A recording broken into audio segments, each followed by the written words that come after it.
Happy Sunday, everybody. It is time for Sunday Live, and welcome aboard. Every Sunday night we get together for the same purpose, and that is to learn about hypnosis and, best of all, to experience hypnosis.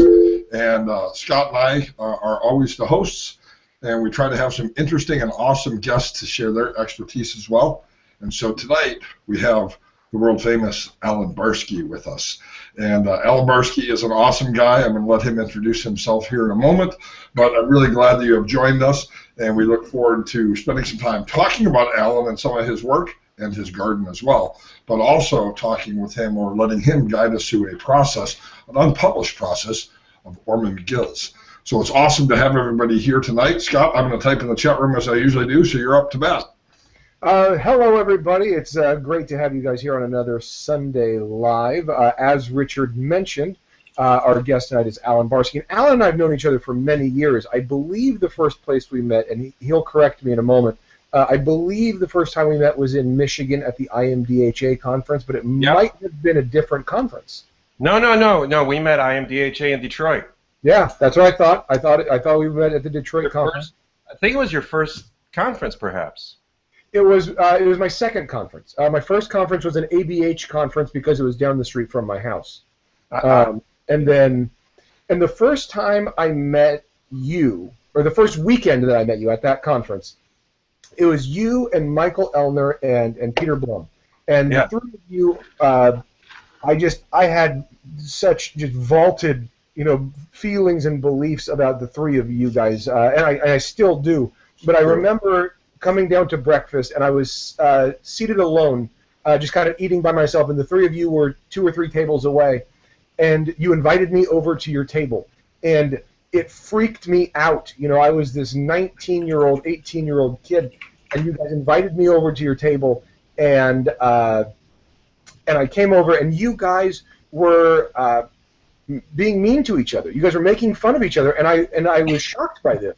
I thought, oh my gosh, these guys are mean. And then I realized they're friends. These guys really are friends, and they're doing what friends do and what I do with my friends. And it was this wonderful experience for me because first I got invited to the cool kids table, and then the cool kids were real people. And it was awesome, and that is a memory I have of you forever as being this gracious, invite me over, support me, and then just being really, really fun and doing a lot of laughing. So that I just want everyone to have the tone of that's Alan in my mind. Alan, welcome to Sunday Live. Thank you very much, Scott. It's very nice to be here.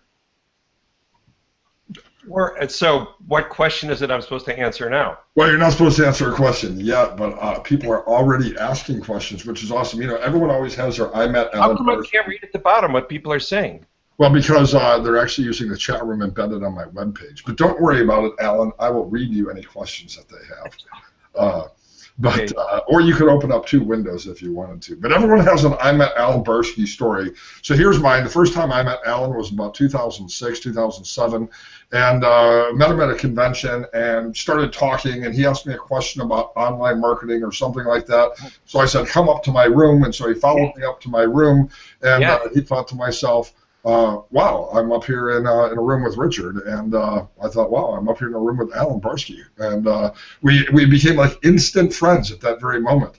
And so I was out in California, and he lives in Marin County in what I think is one of the most incredible houses in the world, and he has these lush, beautiful gardens, which are on the garden tour of Marin County, and he is standing in front of them. So before we get to hypnosis, will you talk a little bit about your garden and how you use that with clients? Because I found it to be the most wonderful, meditative, and hypnotic place that I've been. It's on my places of if you're a hypnotist and you go to Marin County, hit Alan up, because not only is he an awesome guy, but his place is hypnotic as well as he is. So tell us a little bit about that hobby, and then we'll come back and talk about some hypnosis questions.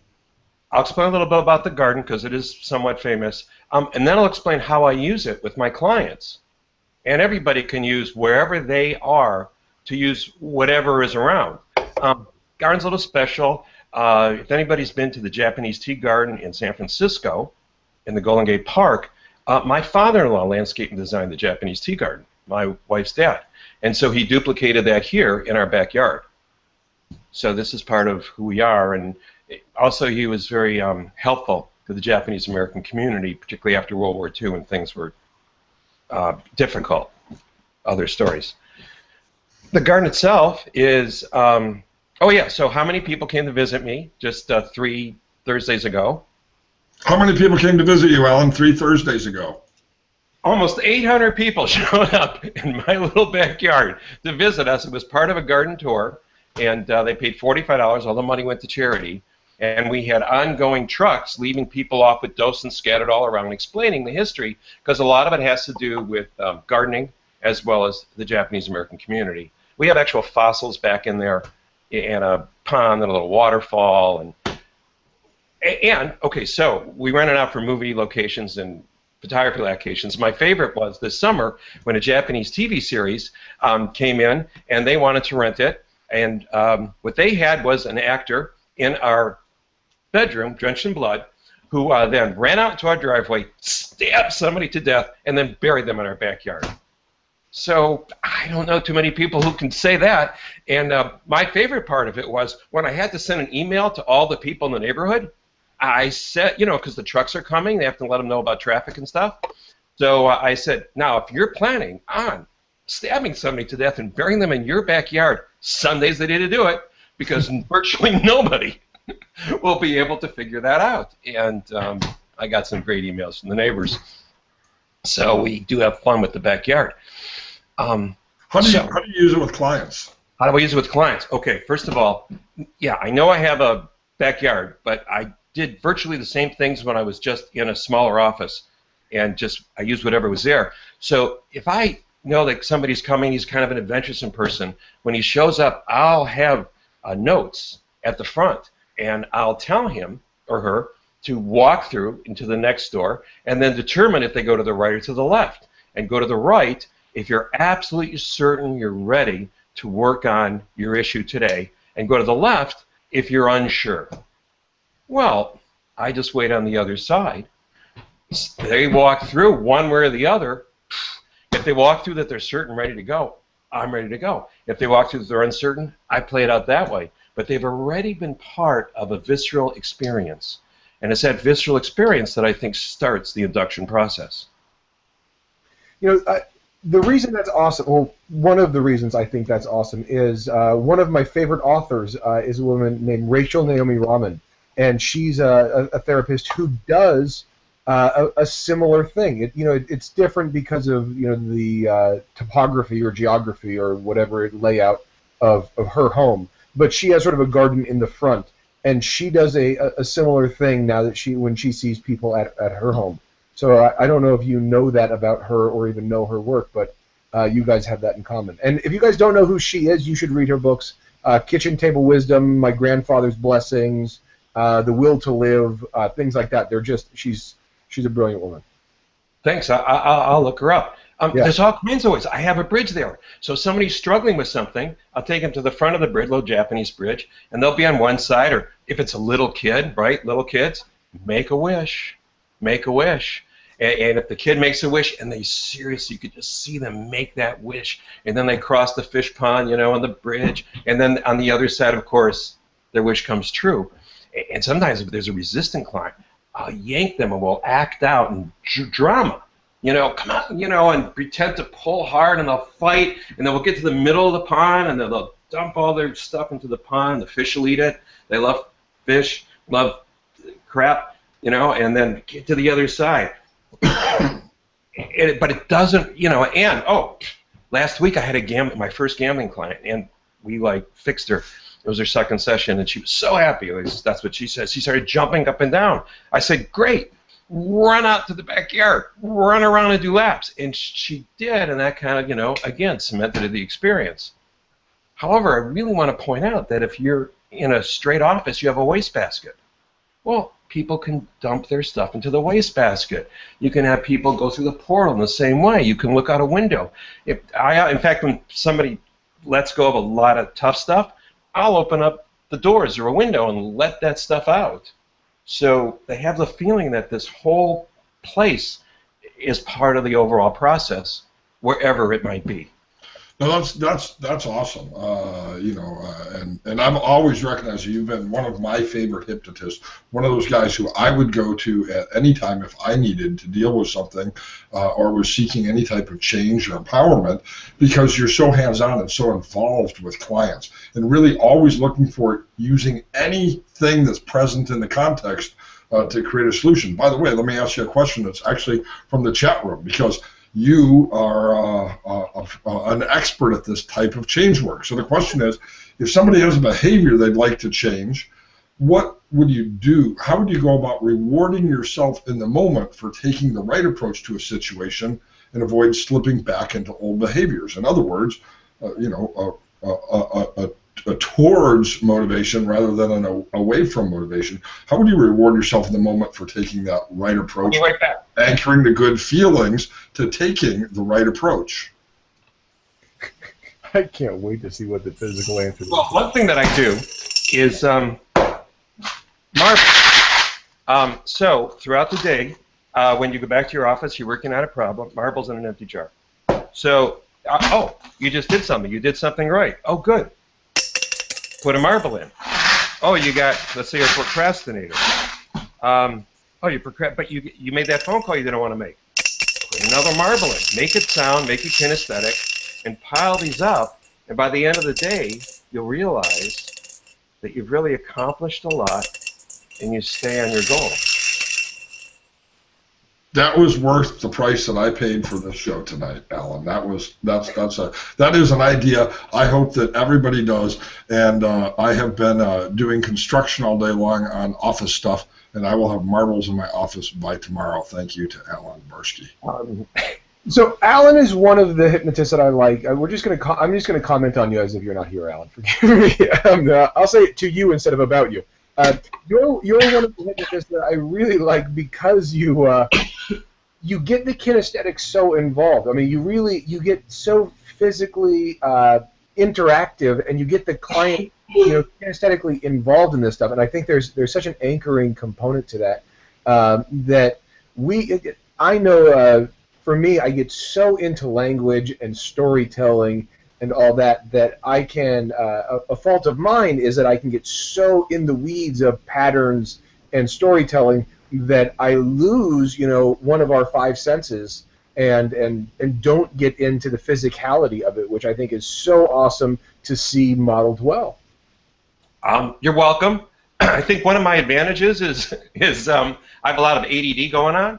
So, and also I could never sit in school. I was not the kid who sat. So I've got to get up, like I am now. I'm not sitting. So while we're doing the induction, whatever I'm doing, I'm kind of walking around. I'm moving myself, and so I like getting the people involved kinesthetically in their whole physical thing. And one of the Al Norian inventions is this emotional detox, where at some point you shake out stuff. Yeah, it's.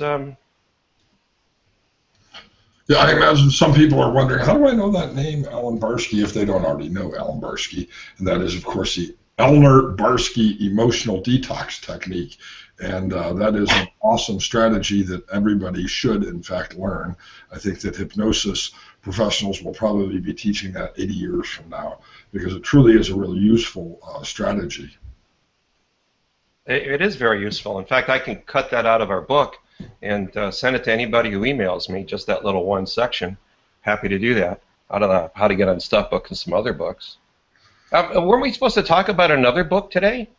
Yeah, what we want to talk about today is, well, actually, everything we talk about with you is awesome, but you have an unpublished manuscript of... Oh, that book?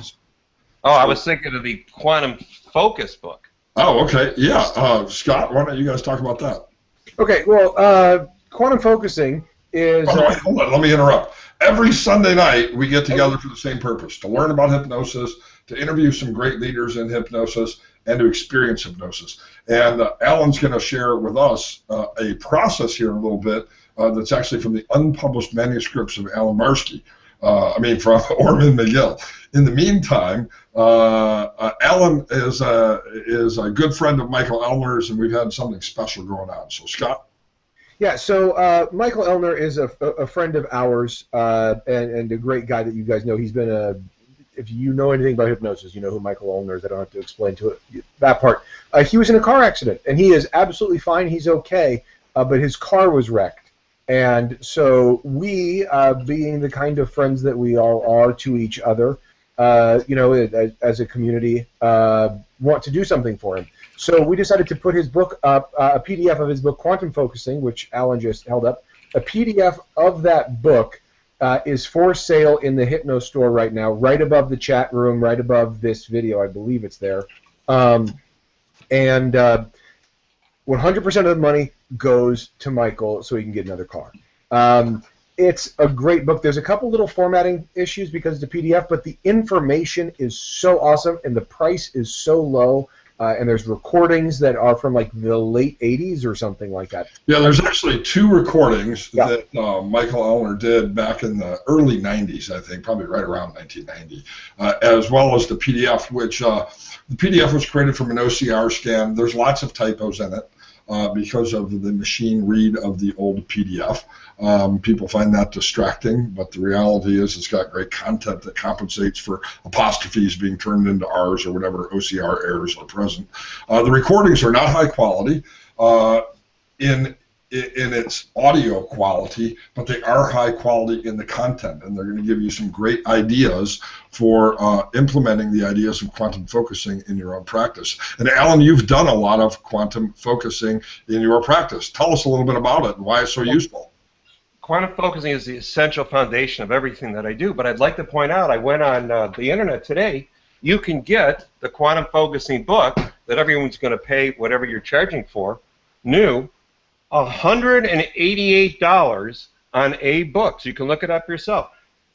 There's only 2 new ones left, $188. Can you see that figure there? So this is a book of great value. It's been out of print for many, many, many years. But we found an original scan of it, and we put it up on the Hypno store for Michael. Yeah, this is fantastic. Thanks. It's very appreciative to do that. So all right, let's talk a little bit about Orman McGill, because Scott and I both... Oh, yeah, that's... You know Orman. Orman, so many people have been with Orman because he's been around so long. I met Orman McGill, oddly enough, not as a hypnotist. I met Orman McGill in 1982 at Magic Incorporated in Chicago when he was doing a lecture on magic. And Scott, I think I was probably 18 and or somewhere 17 maybe. And Scott met Orman McGill about the same time. That was the only time I actually met him, and it was at a lecture, so I wasn't buddies with him like you and John Serbone and Shelley Stockwell and some of the others. But Scott, you met him as well when you were 18. I did. I met him at the ACHE conference when I was 18, and he came up to me and said, "I'm the oldest guy here. You're the youngest guy here," and we hung out for a couple minutes. He was wonderful. I met him a couple times at the ACHE conference. It was awesome. He was wonderful. When I read that this was what you wanted to talk about tonight, I was really excited about it because this is something that I hadn't heard a lot of from Orman, but I'm not at all surprised to know that it exists. And that he had this stuff. So what is this that you got? And by the way, Alan, will you do us a favor? Tell us a little bit about Orman McGill and how you ended up with the manuscript and sort of how his work has impacted you. Okay. What has to do with how I didn't go into hypnosis? I spent like 20 years in NLP, and I was doing other business things. I used it for my business life. I came through different kinds of businesses way before I went into this therapy work. Just to throw in my history, I was executive director of the National Consumer Education Bureau. I ran information services with 45 employees. I had a standard business background before I did any of this. And it was my friends who wanted me to get into hypnosis. And Jacques Kelly, who I think is on the bottom there, he got me into, he calls me up, says, Al Krasner, I can get you in, get you comped. Al Krasner's got a thing going on. So I took a 4-day course with Al Krasner because of Jacques. And when it's just like what Scott says, you do 4 days of hypnosis, you can't really go out and work with somebody. So I had another friend, Swami Byandananda, and he also wanted me to get into hypnosis. And you might know Swami Beyondananda. He's a comedian, Stephen Behrman. And so, you know, I'm doing marketing. I'm doing at this point, I'm writing television commercials, and I really like what I'm doing. And he says, Alan, we're up in San Francisco. He says, Alan, I got a gig at Shelley Stockwell's conference, International Hypnosis Federation, and why don't you? I need an assistant for my comedy act. And I'm thinking, I never heard. No, I need an assistant for my comedy. You'd be perfect.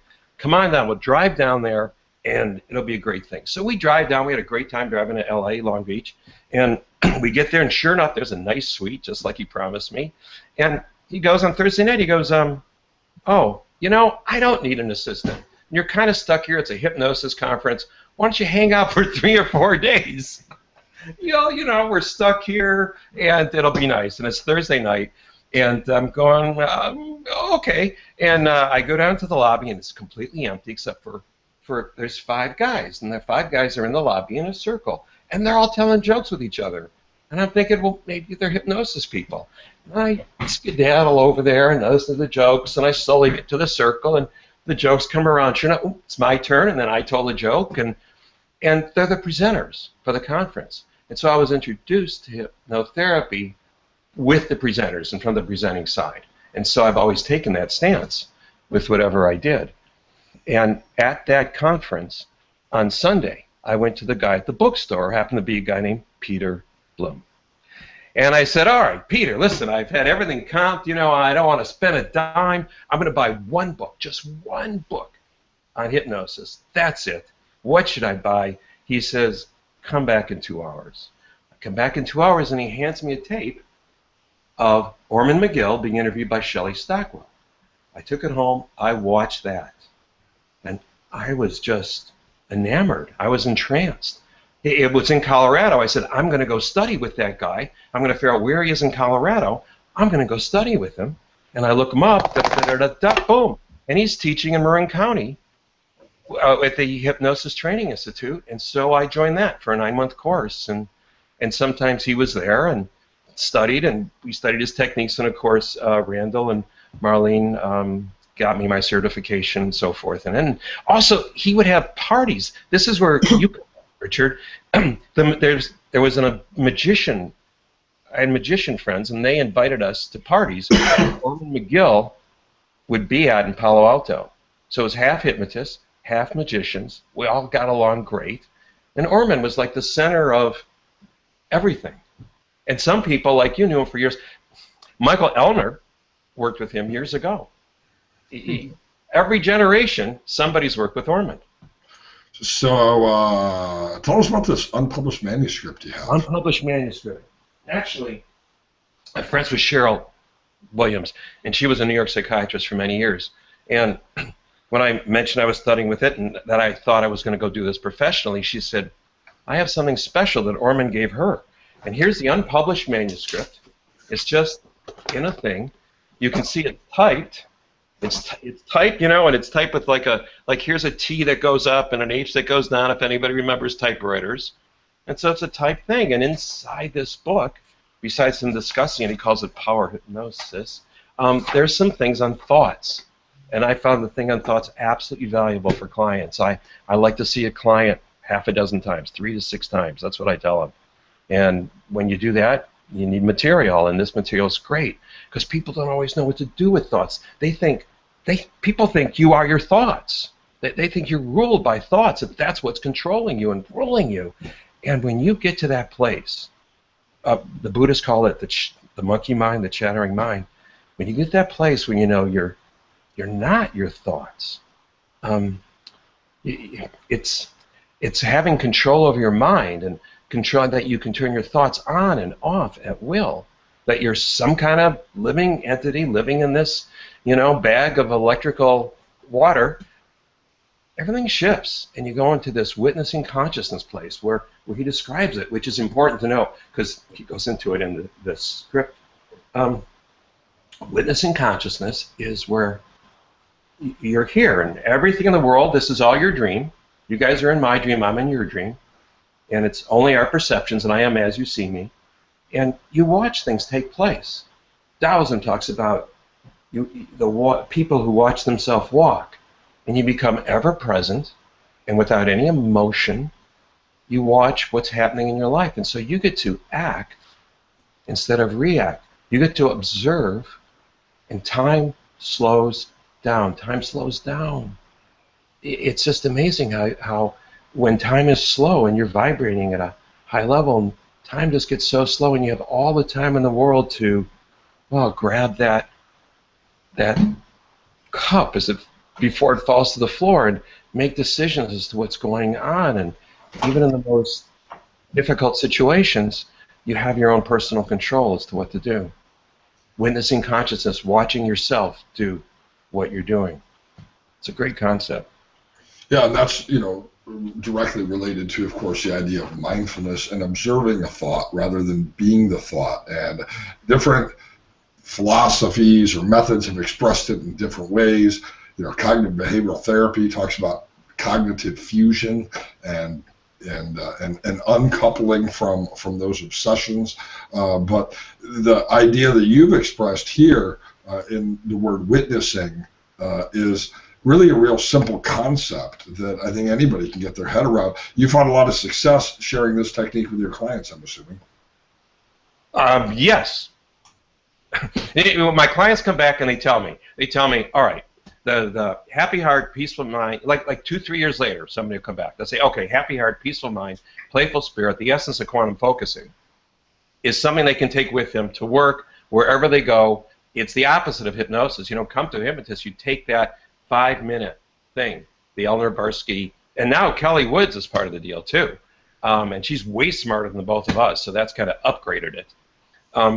With you wherever you go. And they mention this, what to do with the thoughts. They're not owned by their thoughts anymore. They own their thoughts. It's even you take responsibility now for your own life as a built-in part of this thing. It really opens up people's hearts to their own self.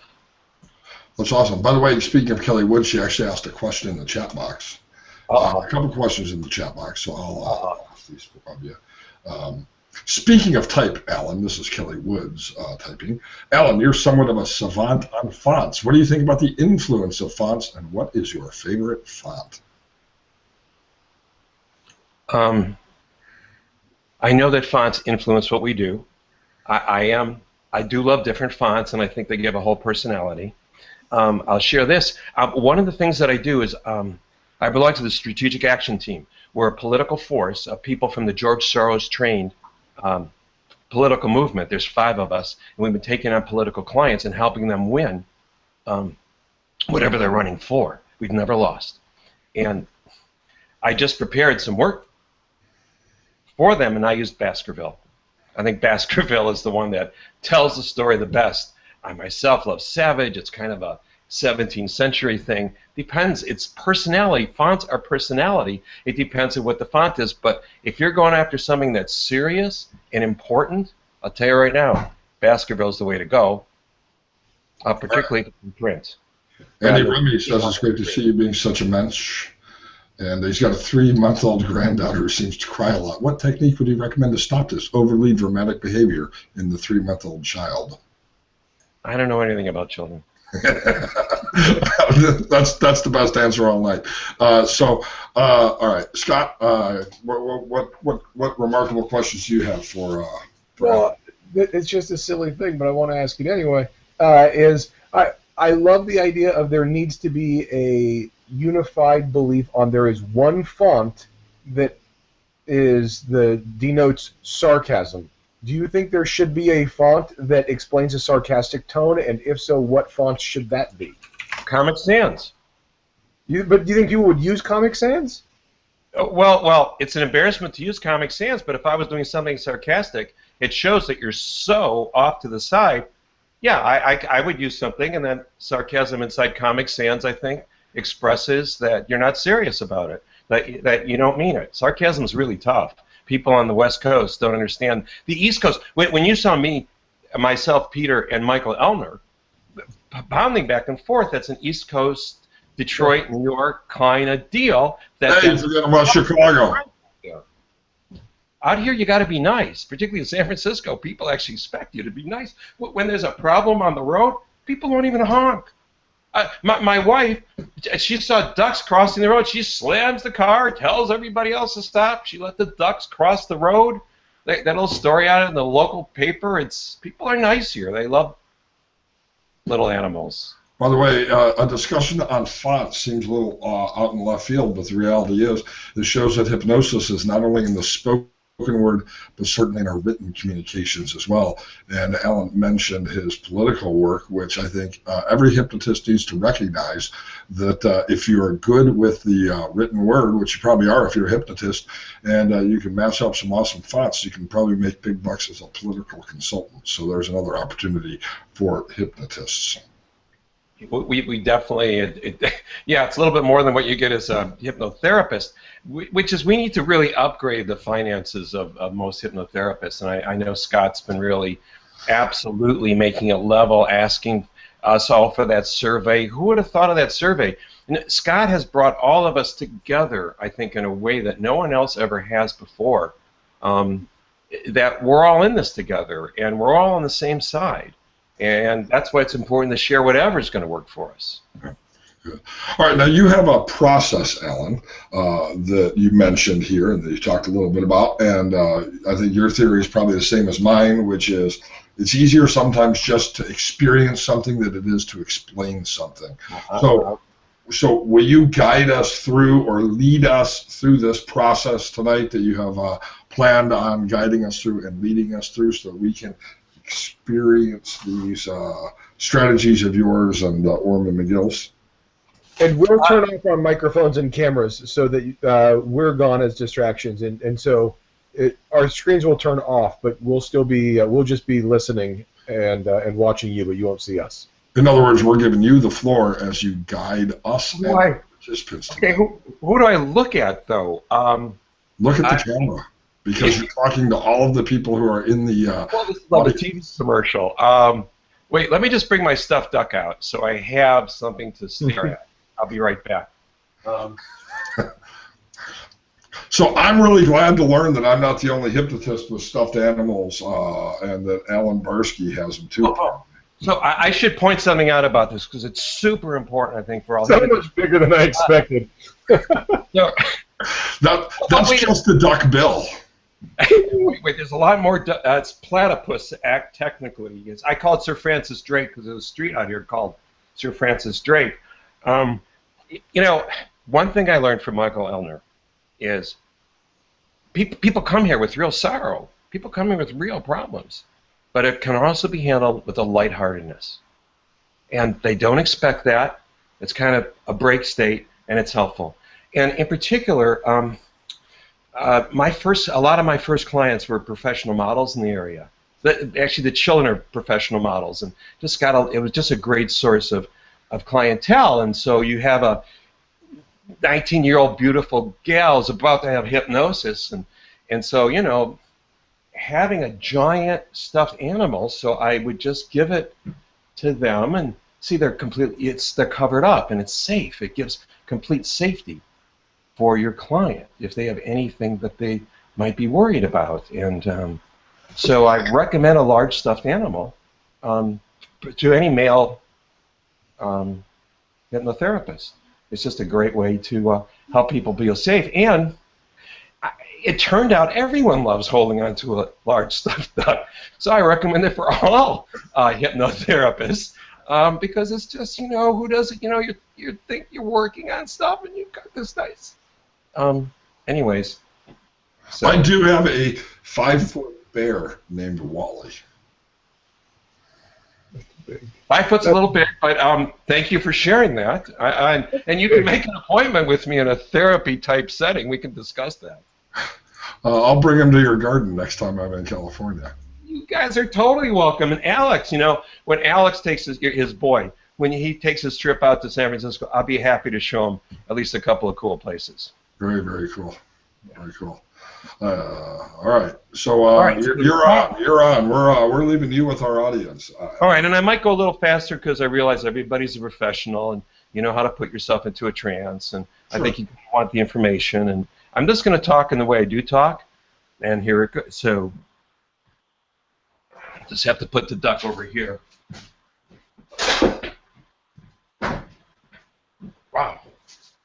So breathing in and breathing out, breathing in and breathing out, find that nice place of relaxation that you already know how to get to. Imagine filling your body up. Imagine being inside your body, filling yourself up from the top of your head to the bottom of your feet. Every atom in your body dancing in total harmony. As perhaps you say to yourself, I breathe with a happy heart, a peaceful mind, and a playful spirit. Repeating that to yourself, I breathe with a happy heart, a peaceful mind, and a playful spirit. And know this, that you're obtaining increased control over your mind. Your control over your mind lifts you up and up to heights of real safety, security, and clarity. Perhaps you instinctively know that you are not your mind, but that you use your mind to work for you. Your mind is your servant, and it works for you. You use your mind to produce your thoughts, and now your thoughts are filling with wisdom in every way. For you are becoming instinctively able to make your mind think what you want it to think.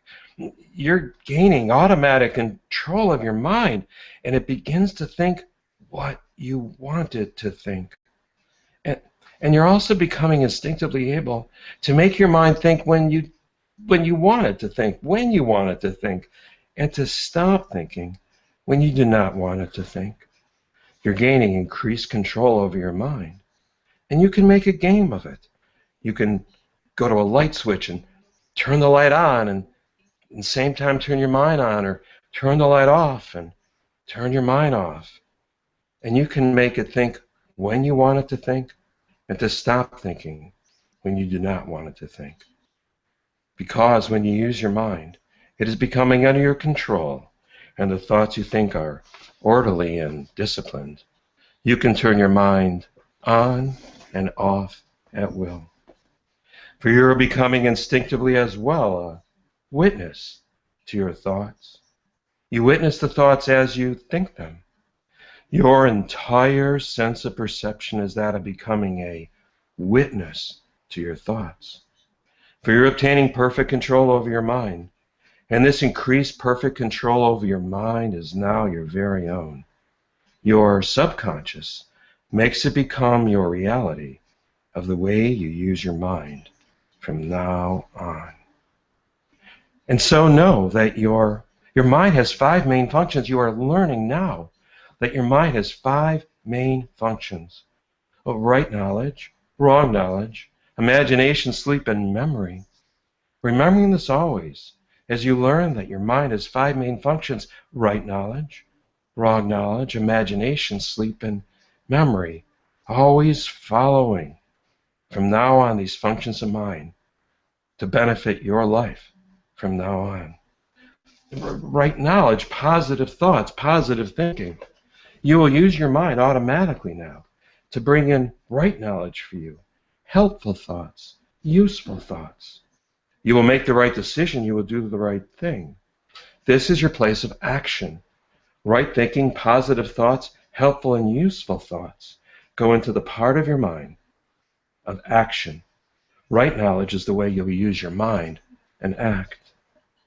And you will turn away from wrong knowledge and know that there's a part of your mind that absolutely you can put negative thinking, wrong knowledge, negative thoughts, unuseful thoughts. It's your no action part of your mind. This no action part of your mind, you can put things into it. You know how sometimes a negative thought can feel like ice, like a big block of ice. You could chip at it and chip at it and chip at it and it doesn't go anywhere? Well, the no action part of your mind is a little bit warmer in there, and you can take the block of ice and put it in there where it melts and it evaporates and disappears forever. So you no longer have to worry about negative thoughts or negative thinking. There's a part of your mind there for it, where it disappears forever. And And you will use your imagination for solutions from now on. Your imagination has always been powerful, sometimes creating scary things and sometimes creating wonderful things. And from now on, it will only create things, solutions for you. Yes, your imagination is very powerful, as it now, this power, and from now on, will be used only to create solutions for you, wonderful and beautiful things. You are now having increased control over your imagination, and it is becoming wonderful, and you use it to benefit your life in every way. And you will use the power of sleep to benefit you in every way. You sleep now, you will sleep now, and you sleep now soundly and well. And sleep will refresh you and revitalizes you. Sleep is healthful for you in every way. Sleep is beneficial to you in every way. And as you sleep, from this time on, the quality of your sleep begins to improve, and you become a witnessing consciousness while you sleep, and sleep easily. That's right. You become a witnessing consciousness while you sleep.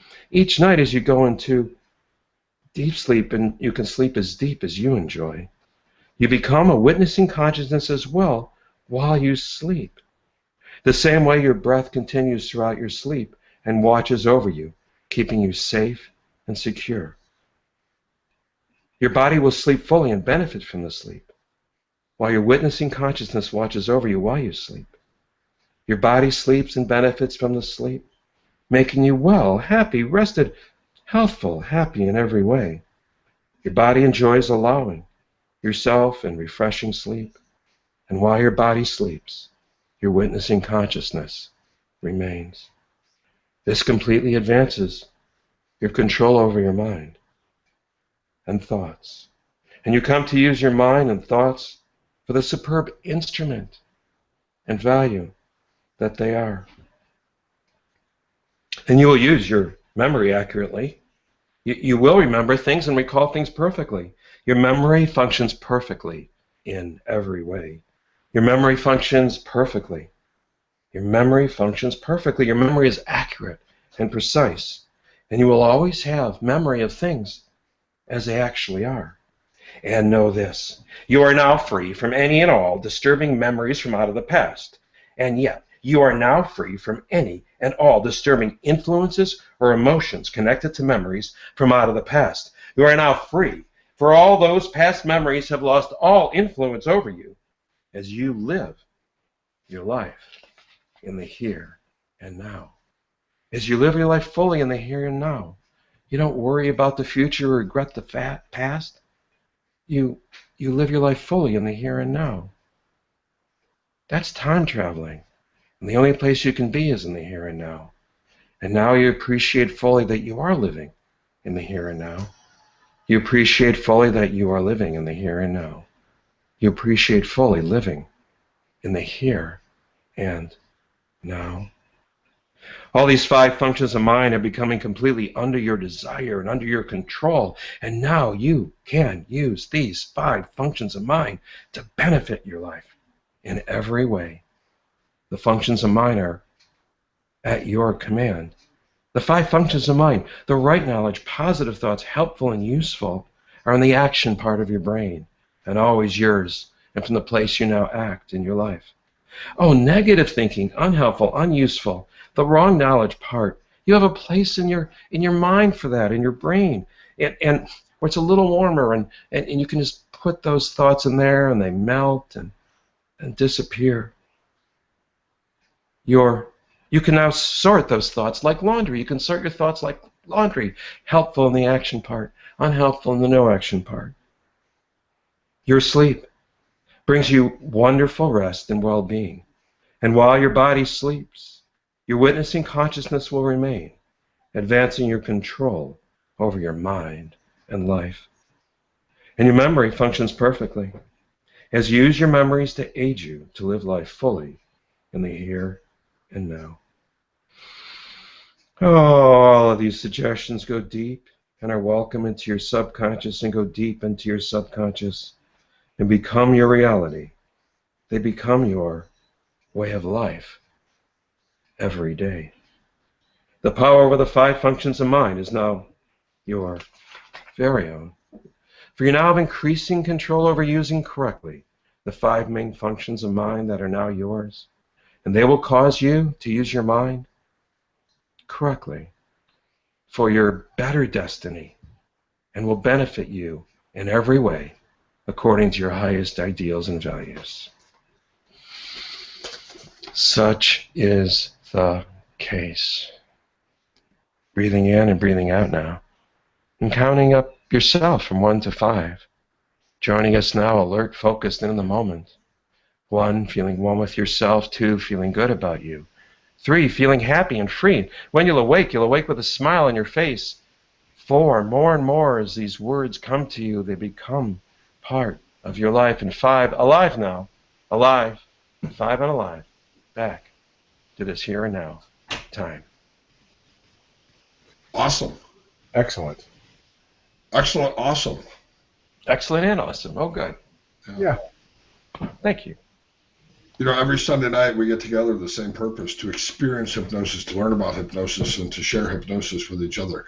I think that Alan deserves a round of threes here in the chat room, which of course is a way to applaud on the internet chat room. So thank you very much, Alan Barsky. Thank you very much. Thanks, guys. Alan, that was awesome and excellent, and it was really fun, and I appreciate it a lot. Thank you. Thank you. Tell everybody to watch the replay. If you ever miss a Sunday night, all the replays are there. And I want to, again, thank Alan Barsky for his time tonight and for everybody participating here in the chat room. We will look forward to seeing you next Sunday. If you remember, this Sunday we were going to talk about future pacing, but Alan was scheduled. I forgot about that last week. Some of you, because of Alan's awesomeness, forgot about future pacing, but we have not forgot about future pacing, and that will be the topic next Sunday night, live from Las Vegas, Nevada. No. You're going to be in Las Vegas, Nevada. I'm not going to be in Las Vegas, Nevada. Actually, what are we doing next weekend, Scott? Because some people might Next weekend, you and I are teaching a class on addiction. So Friday and Saturday, you and I are teaching a class on addiction. Some of the people in this chat room are going to be watching it online, and now they're confused about Nevada. You're going to Nevada after our addiction class on Friday, Saturday. Correct. I will be in Newport Beach, California with you on Friday and Saturday, and I will be in Las Vegas on Saturday night. By the way, this is the most threes I've ever seen in the chat room. Just so you know, Alan, I've never seen this much round of applause in the chat room in anything we've ever done. So. And Heather even applauded without drinking any 3 Kool-Aid. Thank you.